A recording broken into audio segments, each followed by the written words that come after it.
আসসালামু আলাইকুম। আজ আপনাদের সামনে নিয়ে হাজির হয়েছি একটি ইফতার রেসিপি। এটা কিন্তু শুধু ইফতারিতে না, আপনারা কিন্তু যেকোনো সন্ধ্যার টিফিনেও এটা ব্যবহার করতে পারেন। এটা খেতে অসম্ভব মজা হয়ে থাকে। এর উপরটা একদম ক্রিস্পি এবং ভেতরটা কিন্তু পুরে ভরা নরম তুলতুলে একটি খাবার। চলুন আমরা রেসিপিতে চলে যাই। দেখুন, এর জন্য আমি প্রথমে একটা চিকেনের বেস্ট পিস নিয়ে নিয়েছি, একটা আলু, এটাকে আমি সেদ্ধ করে নিব। দেখুন, কিছুটা পানির ভিতরে এটাকে আমি সেদ্ধ বসিয়ে দিলাম। সামান্য কিছুটা সময় জাল করে নিলেই কিন্তু এটা সেদ্ধ হয়ে যাবে। দেখুন, এটা সেদ্ধ হয়ে গেছে। এবারে আমি এটাকে তুলে ঠান্ডা হতে দিব। ঠান্ডা হওয়ার পরে আমি কিন্তু আলু এবং চিকেনটা ম্যাশ করে নিব। দেখুন, এখানে আমি একটা কড়াই বসিয়ে দিয়েছি দুই টেবিল চামচ তেল দিয়ে দেবো। কিছুটা পেঁয়াজ, আমি এখানে সয়াবিন তেল দিয়েছি। পেঁয়াজটা একটুখানি ভাজা হয়ে গেলে আমি এখানে দিয়ে দেবো খুবই সামান্য করে একটুখানি আদার পেস্ট এবং একটুখানি রসুনের পেস্ট। যেহেতু মুরগির মাংসটা কম, এর জন্য সামান্যভাবেই দিতে হবে। পেঁয়াজ এবং আদা এবং রসুনের পেস্টটাকে ভালো করে কষিয়ে নিতে হবে। এটা কষানো হয়ে গেলে দেখুন, আলু এবং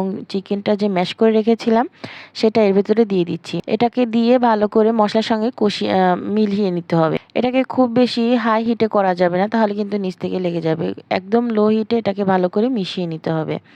এটাকে ভালো করে মিশিয়ে নেওয়া হয়ে গেলে এবারে আমি দিয়ে দেবো শুকনো উপকরণ স্বাদ মতো কিছুটা লবণ, সামান্য একটু হলুদ, সামান্য একটু লাল মরিচের গুঁড়া এবং সামান্য একটু ধনিয়া গুঁড়া। এবারে দিয়ে দেবো সামান্য একটুখানি চাট মশলা, আমি এখানে হাফ চামচের মতো দিয়েছি। এগুলোকে দিয়ে ভালো করে মিশিয়ে নিতে হবে। অবশ্যই ভালো করে একটু মিশিয়ে নেবেন, নাহলে কিন্তু এক সাইডে মশলা হয়ে যাবে, এক সাইডে মশলা হবে না। এটাতে পানি দেওয়ার কোনোই প্রয়োজন নেই। এটা মশলার সঙ্গে ভালো করে মিশিয়ে 1 মিনিটের মতো ঢাকনা দিয়ে রাখলেই হবে, যেহেতু আলু এবং চিকেনটা পুরোটাই আমার সেদ্ধ করা। এবারে দেখুন, 1 মিনিট পরে আমি আবারও একটু নেড়েচেড়ে দিচ্ছি। এবারে আমি দিয়ে দেবো ধনিয়া পাতা। ধনিয়া পাতাটা দিয়ে আবার ভালো করে নেড়েচেড়ে মিশিয়ে আবার আমি 2 মিনিটের মতো এখানে ঢাকনাটা দিয়ে ঢেকে রাখবো। দেখুন, 2 মিনিট পরে এ থেকে খুব সুন্দর একটা স্মেল বের হচ্ছে। এবারে কিন্তু আমার এটা তৈরি হয়ে গেছে পুরটা। এই পুরটা আমি একটা সাইড করে তুলে রাখবো। এদিকে আমি একটা বোল নিয়ে নিয়েছি, এখানে একটা ব্যাটার তৈরি করে নিব। আমি এখানে দিয়ে দিলাম 1 কাপ বেসন, দিয়ে দিব হাফ কাপ কর্নফ্লাওয়ার এবং 2 টেবিল চামচের মতো ময়দা। এইগুলো আমি কিন্তু একটা ব্যাটারের জন্য তৈরি করছি। আপনারা যদি চান তাহলে কিন্তু শুধু ময়দা দিয়েও ব্যাটারটা তৈরি করতে পারেন। দিয়ে দেবো স্বাদ অনুযায়ী লবণ। আমি যেখানে এগুলো দিয়ে করছি কারণ উপরটা খুবই ক্রিস্পি হবে, এই কারণে। আপনারা যদি শুধু ময়দা দিয়ে করতে চান তাহলে কিন্তু উপরটা ক্রিস্পি হবে না, জাস্ট একটা কোট থাকবে। দেখুন, এখানে আমি সামান্য হলুদ এবং লাল মরিচের গুঁড়া, ধনিয়া গুঁড়া সামান্য করে একটু একটু করে দিয়ে দিয়েছি। দিয়ে যে শুকনো উপকরণ এগুলোকে ভালো করে মিশিয়ে নিচ্ছি। এগুলো মেশানো হয়ে গেলে যে নর্মাল যে পানিটা, ওই পানিটা দিয়ে আমি এরকম একটা ব্যাটার তৈরি করে নিচ্ছি। এরকম একটা ব্যাটার করা হয়ে গেলে দেখুন, আমি কিন্তু এর ঘনত্বটা দেখিয়ে দিচ্ছি কেমন ঘনত্ব হবে।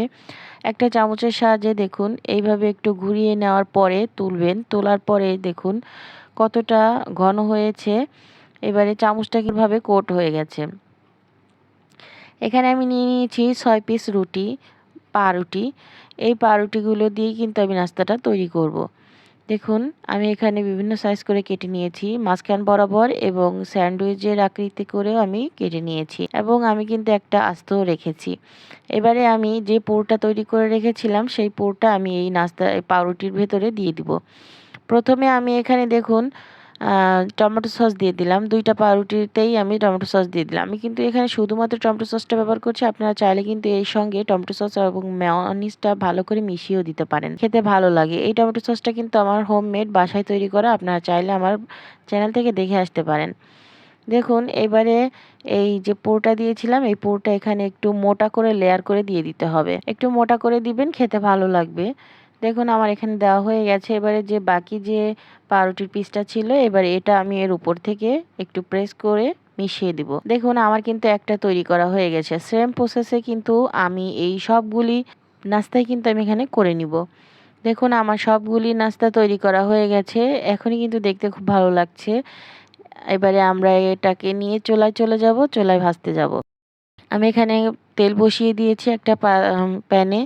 পর্যাপ্ত পরিমাণ তেল দিয়েই এটা সামান্য একটুখানি গরম করে নিয়েছি। খুব বেশি গরম করা যাবে না, হাই হিটে ভাজা যাবে না।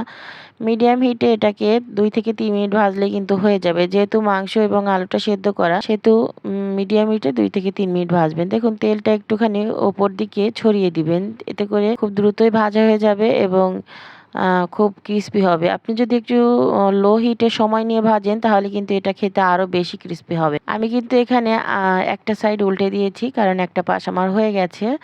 আমি আমার পছন্দ মতো এখানে কালার করে ভেজে নিচ্ছি। আপনারা কিন্তু আপনাদের পছন্দ অনুযায়ী কালার করে এখানে ভেজে নিতে পারবেন। আমি এখানে খুব বেশি কালার করব না। আমি এখানে মিডিয়ামভাবে ভেজে তুলে নেব। আপনারা চাইলে কিন্তু আরও ভাজতে পারেন। আমার এগুলো ভাজা হয়ে গেছে। আমি সেম প্রসেসে কিন্তু সবগুলি একইভাবে ভেজে নিব। আপনারা যদি এইটা একবার কষ্ট করে একটুখানি তৈরি করে নিতে পারেন ইফতারিতে তাহলে কিন্তু দেখবেন আপনাদের খুব ভালো লাগবে, বাচ্চারাও খুব পছন্দ করবে। অবশ্যই একদিন ট্রাই করবেন। আমার ভিডিওটি ভালো লাগলে লাইক, কমেন্ট, শেয়ার করবেন এবং আমার চ্যানেলটি সাবস্ক্রাইব করে রাখবেন। এইরকম একটি টিফিন বা ইফতার যদি আপনারা করেন অন্যান্য কিছু করারই প্রয়োজন হবে না। আসসালামু আলাইকুম।